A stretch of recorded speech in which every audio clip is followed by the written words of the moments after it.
In my view, one of the best ways to generate passive income is through dividends from investments.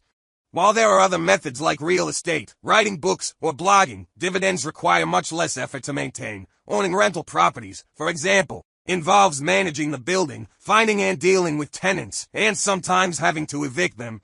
Blogging requires years of effort to build a loyal audience. Licensing music means continuously creating songs that people enjoy and are willing to pay for. However, with dividend investing, you receive payments directly into your brokerage or bank account every month or quarter. It's one of the simplest ways to earn an income passively. You might only need to check your investment portfolio every few months. Even if dividends alone can't fully support your lifestyle, the extra income can help make significant life changes.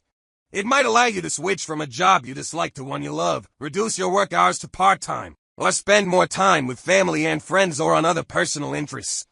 One of the biggest challenges in relying on dividends for income is the significant investment required. A brief search on YouTube about this topic reveals many videos suggesting that at least $1 million is needed for early retirement. Financial and business websites often suggest even higher amounts. For example, a Business Insider article mentions needing at least $3.3 million to retire by age 35 with an annual income of $65,000, and to $0.8 million by age 45, even for retiring at age 65 with the goal of living off stocks until age 90. They estimate you need $1.6 million to generate $65,000 per year. Another source, the Globe and Mail, calculates that to earn $50,000 a year in dividends, one would need about $1.33 million saved up. For $40,000 a year, the figure is around $1 million. Realistically, if you're 40 years old with nearly $1 million invested in dividend stocks, $40,000 a year may not stretch very far by the time you're 85. Many people feel discouraged after reading such articles and watching these videos, as it appears that only the very wealthy can afford to retire early. However, I want to share that it's possible for many more people to achieve the goal of living off dividends without needing to invest $1 million or waiting until they're 65. Today, we're going to analyze several types of investments to determine how much money is needed to live off dividends. For our example, we'll assume a desired monthly income of $4,000. This amount might be sufficient or insufficient depending on various factors, such as family size and living location. For instance, $4,000 might not go far if you're supporting a family of four in Los Angeles, but it could be adequate in rural Tennessee with a frugal lifestyle. We'll focus on popular dividend growth investments. Using one of the most well-known dividend stocks as an example, Johnson & Johnson, which trades under the ticker symbol J&J, according to Seeking Alpha. Johnson & Johnson is priced at $172.93 per share and offers a dividend yield of 2.45%, paying a quarterly dividend of $1.06 per share. To achieve a monthly income of $4,000 or $12,000 quarterly, we need to figure out how many shares are required.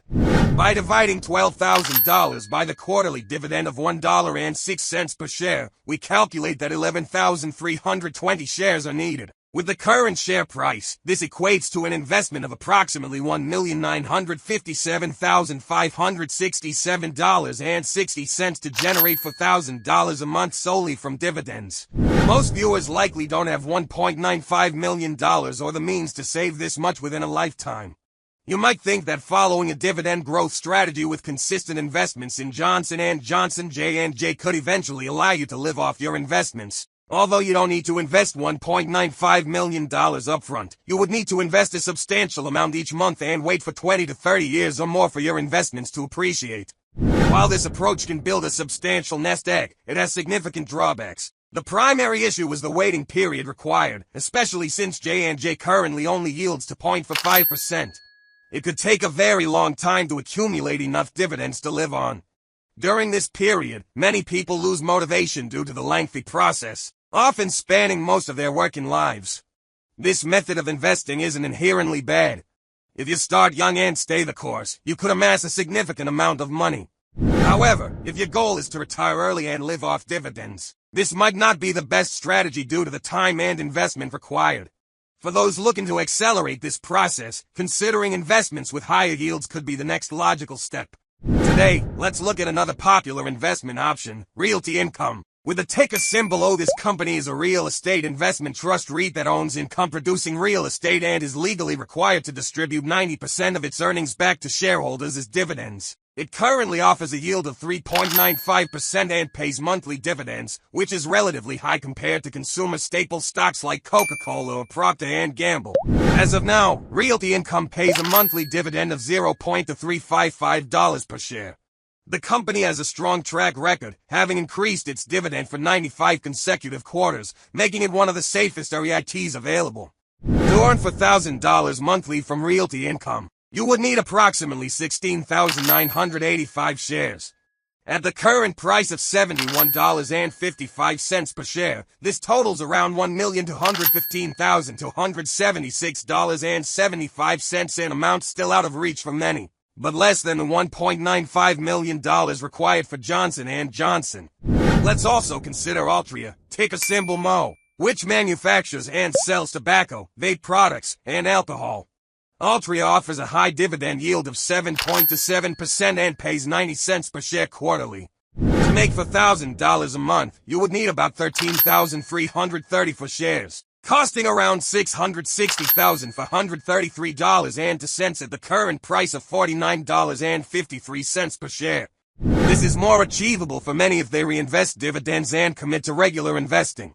However, relying heavily on a single stock like Altria for income is risky. It's crucial to diversify your investment portfolio to mitigate risks associated with potential dividend cuts, as seen in cases like AT&T. For those seeking high and growing dividends, an alternative to consider is investing in covered call ETFs. These funds can offer excellent yields and monthly dividends, providing a potentially safer and more diversified way to generate income. Covered call ETFs are relatively new but growing rapidly in popularity. They might seem complex if you're unfamiliar with options. Essentially, these funds buy a group of stocks and sell call options for those stocks. The premiums from these options are passed to investors as dividends, resulting in high yields. One of the most popular covered call ETFs is QYLD, which currently offers a dividend yield of 11.80%. Other notable ETFs include JEPI, which combines covered calls with equity-linked notes for added stability, and NUSI, which includes covered calls and protective puts to help mitigate losses in bad markets. While JEPI and NUSI offer lower yields than QYLD, they typically show better long-term price appreciation, despite its lower price performance. QYLD's high dividend yield can be appealing. For example, a $10,000 investment in QYLD 5 years ago, with dividends reinvested, could have outperformed an investment in Johnson & Johnson in the same period. To calculate how much you need to invest to make $4,000 a month from dividends, let's use NUSI as an example. Dividing $4,000 by its last monthly dividend of $0.1865 gives us 21,447 shares needed. At the current price of $28.73 per share, you'd need about $616,170.31 to achieve this goal. Turning to QYLD, $4,000 divided by its last dividend of $0.079 requires 21,287 shares. At $23.03 per share, the total investment would be around $490,239.61. Remember, if you reinvest dividends, the initial amount required can be less due to the compounding effect. This allows you to potentially achieve your goal with a lower initial investment. If you can manage with $2,000 a month, perhaps supplemented by Social Security, a retirement account, or another form of passive income, you'd only need about $245,119.81 invested in covered call ETFs like QYLD. This is far more achievable than the amounts needed for traditional dividend stocks like Johnson & Johnson. Investing in covered call ETFs alongside other stocks and using dividends as income might be more practical than earning significant income from endeavors like writing a best-selling book or selling photographs or handmade jewelry on Etsy, even if it's not possible to fully live off dividends. Earning an additional $1,000 to $2,000 each month can cover many expenses.